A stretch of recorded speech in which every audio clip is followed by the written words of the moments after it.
What's up, my friends? John Baruti here from... Baruti Success. Sorry, it's kind of... Okay, never mind. This week we're... This week we're doing things a little bit different. This week...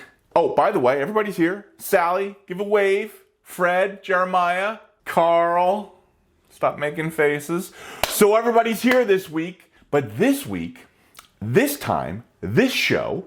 I am getting interviewed from a dear friend for a long, long time, Bob Considine. He is the Chief Communications Director? No, Officer. I got to get this right. He's very specific. He's the Chief Communications Officer for the NJBIA. John, tell us, what is the NJBIA? I'm going to tell you, Sally.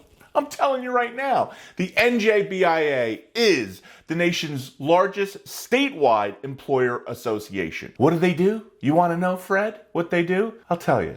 They fight for people like us, the small entrepreneur, the business person. That's what they do. They're in the trenches down in Trenton, and they're fighting for us. In addition to, you sign up, and it's a membership, and they give you a lot of free stuff. You get a lot of goodies from them, lots of it. So I hooked it up underneath. Give them a click. Go see what they do. Sign up for them. Make sure you like this video. Go to their website. Please like and subscribe to them. They have a little bit less than I do in subscriptions. I actually have more subscribers. Sorry.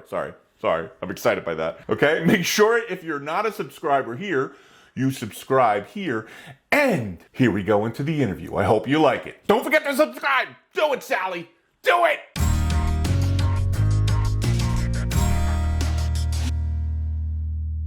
Welcome back to NJBIA's Mind Your Business. I'm Bob Considine. Our next guest today has spent more than 30 years of his life building successful small businesses through his own hard work and savvy. And now he's taking those lessons learned and providing them to entrepreneurs through his rapidly growing YouTube channel. Here to discuss the aptly named Baruti Success channel and business is John Baruti. John, thank you so much for being here. Bob, I just want to say thank you for having me down in beautiful Trenton, New Jersey, in your beautiful studio. This place is great. Love it. I love it. We call it heaven here. I'm just gonna prepare you, Bob. I've had just a little too much coffee today, so I'm a little ramped up. I'm just letting you know that, okay? Not so decaf. If I get a little crazy, I apologize. I'm gonna try to ramp it back. That's right. We like the crazy here. So John, before we get into Baruti Success, can you talk about your journey through business that got you to this point to start with? Yeah. I'll tell you. I'll try to tell you the story in 5 minutes or less. Okay. So go. So I was a little baby kid, and my dad was an immigrant from Italy. He came over, fell in love with my mom, and my dad was a chef. They started a restaurant. It actually wasn't a restaurant, Bob. It was a snack stand in a tennis complex in lovely Bricktown, New Jersey. And so my mom and dad scraped up the money, they bought the building, and they turned it into a high-end Northern Italian restaurant, Carla and Ezio's restaurant. They had a phenomenal, successful run. But that being said, you have a beautiful little boy, Bob, and if you want him to have a crazy work ethic, go and buy a restaurant, shove him in, right? Make him work like I did. And he will have an insane work ethic, which is what I got from the restaurant. That's a big deal through all of this. Yes. So that was the beginning of it. So I hated it. I'll say that several times during the interview. I hated the restaurant business. Okay. I loved my dad. I loved my mom. Miserable. Good people. Okay. Yes. Fast forward high school, right? Kind of a little bit of a geek. I like finance. I like watching finance stations. I like investing stock. At 13 years old. I'm a little bit of a freak. And a little popular with the ladies at that point. I don't know about that, Bob, but I appreciate you saying that. See? Sure, Not so much. But I loved finance, right? So I figured I'm not going in the restaurant business. I'm not doing that to myself. I'm going to go and be Gordon Gekko. I don't know what your demographics are, Bob, but they should know who Gordon Gekko is. Oh, they do. Greed is good. It was the 80s. I'm going. You had the slick back hair and all that stuff. It was great. Yeah. So got through high school, and I'm going to go to Seton Hall. I'm going to go to Seton Hall, business, School of Business, Stillman, right, for finance. My sister went before me. My sister, God love her, got her education paid for by my dad. Restaurant was doing great. Go 80s, was doing terrific. My turn, not so much. So I told him, no problem, I'll take care of it. You know, and listen, my dad helped when he could, right? But the restaurant was struggling. It was tough times. Right. Went to Seton Hall, went through the whole 4 years, and like I had said 2 seconds ago, I was paying for myself. So to get myself through Seton Hall, I did multiple jobs, right? But the main job, my main job, was I worked on a bread truck, right? I would drive to Newark, down to the Jersey Shore, all the restaurants, our buddy, right? All the restaurants at the Jersey Shore, that's what I did. You are a yeasty boy. I was Yeasty Boy, sure, instead of the Beastie Boys. I got you there. I got you. Okay, stop. So, go to graduate, Seton Hall. Right. And unfortunately, because I'm paying for my own education, I didn't pay the bill in full. So I got they didn't even give me the plaque yet, right? So I couldn't get my transcripts. And Lehman Brothers, Goldman Sachs, at the time, you know, Merrill Lynch, high tier guys, not getting interviews without your transcripts, right? They don't know who you are, what you did. So I had to go to, Bob, the second tier financiers. The second tier financiers, Bob. Right. Not good. No. Not good. Okay, I'm sorry. So have you seen the movie Boiler Room? I have not. Okay. I've been in one though. Yes. So very similar, right? So if you did see it, it's every bit the truth. The way this movie goes is they give you get on the desk, they scream at you like you're a piece of poop. Right. And they tell you sell, sell, sell. Right. Don't worry about what it is. Yes. Pump it and dump it. Call your friends, call your family. Right. I don't care what it is. Just we're going to make a ton of money. Yep. I can't do that, Bob. Right. You know me so. Yeah. I can't screw people. That's not. You have morals and ethics. Yes. Right. Called up my dad. I said, Dad, I can't do this. Right. We have to do something together. And in my dad's broken accent, he goes, okay, you will come a home. So I went a home and we figured it out. Right. So me and my dad started an Italian distribution company, right? So my dad was from Italy. He spoke Italian. My dad spoke 5 languages. He had a lot of contacts in Italy in the food business. So we started importing tomato sauce. We started importing olive oil, all the cheeses, everything. Right. And since I was on the bread truck, I would sell it. This is 1991, Bob. Right. Just graduated. Yeah. 1992 comes. I go to work at the restaurant. That's where our office was. Right. My dad's on the floor, passed out. I look, call the ambulance, what's going on, get him to the hospital. It's okay, your dad had a small stroke, not a problem. Go home, get a phone call, 12 o'clock, your dad's dead, come to the hospital. Oh. I'm not even exaggerating. Yeah. Your dad's dead, you got to come to the hospital. Yeah. Come to the hospital, you can just imagine. My dad was 49 at the time, I'm 23. Right. Devastation. Right. My dad still has the restaurant. He's the matriarch of the family. Me and him have a budding business, but he speaks Italian. Right. I do not. Right. So it was a bit of a poop show. Yeah. So fast forward, that was my first exit. I sold that business. Pennies on the dollar, but I sold that business. And I was still doing the bread truck, right?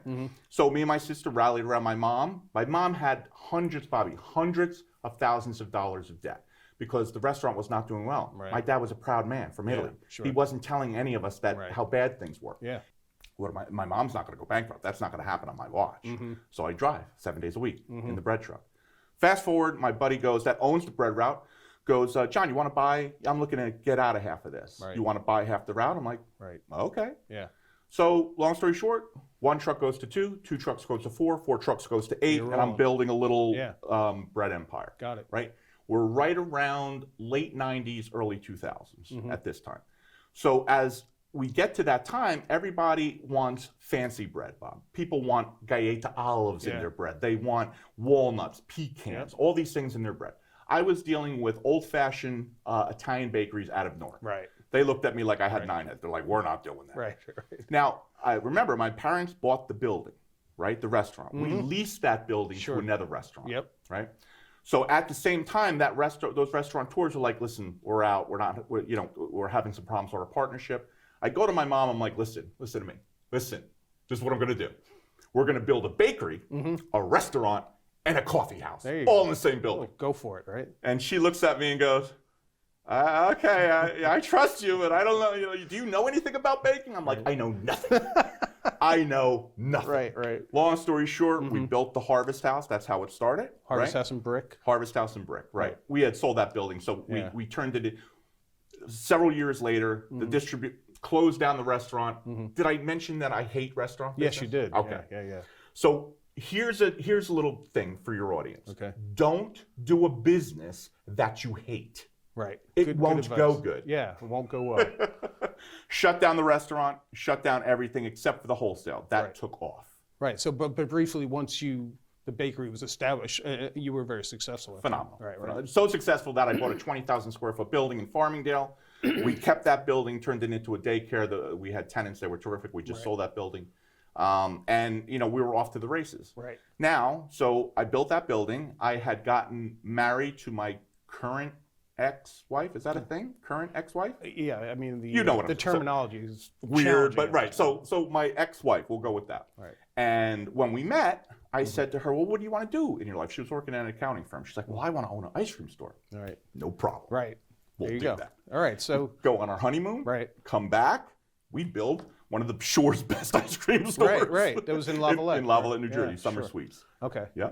So basically, you were all buns a glazing with the bakery, and then you Yes. got ice cream shop, which you've sold recently, both of them, right? So 2018 comes, Bob. Okay. Right. And I'm going to the gym a lot, and my back is killing me. Yeah. Like, what the heck is going on? Go to the doctor. Long story short, diagnosed with rectal anal cancer. Yeah. But Bob, I can't just be diagnosed with No. with cancer. No. I'm diagnosed with a rare, supposedly almost deathly Yeah. cancer. Scary stuff. Doctor looks at me and goes, John, it's not good. You gotta get your Yeah, stuff together. right. I'm 49. Right. My dad passed away at 49. Yeah. I have 2 young kids and a wife. I'm like, this is not happening again. I am having deja vu. Yeah. So I looked at my wife at the time and I said, we're selling everything. Yeah. Properties, businesses, everything we own, Right. we're selling it. Right. Because I want to put a war chest in the bank. So God forbid I'm not here, you'll be okay, kids will be okay. Right. Right? So we did that. We started selling everything. They zapped the poop out of me. They chemoed me. Right. Nothing worked. They said it wouldn't work, but they tried. Right. They come up to me and say, listen, we have a radical operation that we can do on you. To be honest, it could kill you or it could save your life. I'm like, I'm in. Yeah. 27 hours of an operation, Bob. Right. 27 hours. Yeah. And I flatlined probably 2 or 3 times in that. It was not good. Unbelievable. So came out of it cancer-free. Right. Great. They for you. took everything Yep. possible out Yep. of my body. And no less handsome than you've always Thank been. you very No much. You're the problem. only one that says that with your you- beautiful eyes. No, but seriously, John, you've been through a lot, and Thanks, I'm glad yeah. that everything has worked out. Very Yes, happy for you. Yes. So, what made you want to start the Baruti Success channel? So I am 52 at the time. By the time I got through all that, I had to do, I couldn't walk. I could barely talk after this operation. Right. So I spent a lot of time in the bed. Right. That's not a great place for Right. a psycho Sure. like me. Bob. Right, right. Had a lot of time to think. Yeah. Right? No crosswords are not going to help you. No. But that being said, I had started kind of when I owned the bakery. I kind of at night, 12 o'clock at night, I followed a guy. His name was Gary V. He's like, everything's going social, blah blah blah. You got to do Yeah. it. So I toyed with it. In the bed, I said, okay, what do I want to do? If I'm going to live, what do I want to do? Not doing brick and mortar again. That I'm not doing. Right. Internet's it. Social media's it. I'm like, fine. You know what? I'm going to go all in on my YouTube channel. I love talking about business. Right. I could talk to anybody Right. any day Noticed. for hours about business. Right. So I doubled down and I Right. created Baruti Success. All right. So it's doing very well, and I Thank you. very much enjoy it. You should. We'll have the address. It's you go to YouTube at Baruti Baruti Success. Success. Yeah. So And that's all across all social media. So Right. it's everything, Twitter, all that Got stuff, it. Baruti Success. got it. So I wanted to go over some recent topics while we have you here for a few Sure. more minutes. Yeah. And this one video you did, it's already got 40,000 views. It's been out for a month. Thank you. Yes. 9 recession-proof businesses or side hustles for $0. Yeah. Which you So probably I have had a one little troll. seed- I had one troll Right. that said, and I have Bobby. My comments are amazing. Yeah. The people that comment, Great engagement. amazing. Yeah. Right. One troll's like, it's not for zero. I'm like, it's pretty much almost for zero. Right, but yeah, right. listen, people are miserable in their jobs. Yeah. Right. They're miserable. Nobody wants to. I shouldn't say nobody. Some people love their jobs. I but- do. Yeah. But people want to escape. They want that extra income. They want that, Yeah. even if they don't want to leave their job, they want to have the ability, like, I'm going to start a side hustle and maybe that'll turn into a job. Right. So I hit a nerve. I Right. hit a nerve. And Right. it went to the moon. Another one, 10 things I wish I knew about business at age 20. Yeah. Yes. A lot of things. What is the, I should Know ask, your numbers. Know your numbers. Okay. Bob, I'm a finance guy, right? I told you that. Yeah. But when you're in boiler business, boiler room. Right. When you're in business every day and you're working on a truck, you're baking bread, you're doing all these things. Right. There's no time. Yeah. But it's so important to know your numbers. Right. And not only that, people. Yep. So you put those, forget about the other 8. Right. You put those 2 things, get great people and know your numbers. Right. And you're golden. Yep. And work I ethic. Didn't think enough about those. Yeah. I'm sorry. Yeah. Another one, biggest mistakes as an entrepreneur. Give me one. Biggest mistakes as an entrepreneur. I hate to go back to the same thing, but hiring and keeping the wrong people too long. Okay. Not letting people go. Right. Hire fast, hire fast, Right. fire slow, but fire people. Right. And I didn't like firing people. Yeah. You know, and it almost brought me down a couple times. Sure. Yeah. Well, you probably you don't want to take somebody out, right? I mean, you want them to survive. No, but I had key people that I shouldn't have. Right. You know, and key people that didn't take me to where I wanted to. Right. Go. And last one, John, 15 and a half steps to selling a business. I'm like, did you really count these? Yeah. No, listen, I got. There's probably about 100 things to selling a business. Right. Here's the biggest one. Start, Bobby. I can't tell you how many years I said in the bakery business. I got to sell it. I got to sell it. Right. And my customers, I got to sell it. You know what? Go and sell it. Make the phone calls, call the brokers, do what it takes, and you'd be surprised on how many people are interested. Right. All right, John. Well, listen, in closing, folks want to go see your videos. Yes. It's at, hopefully. Yeah, no, they should, and you should definitely subscribe to this channel. It's great.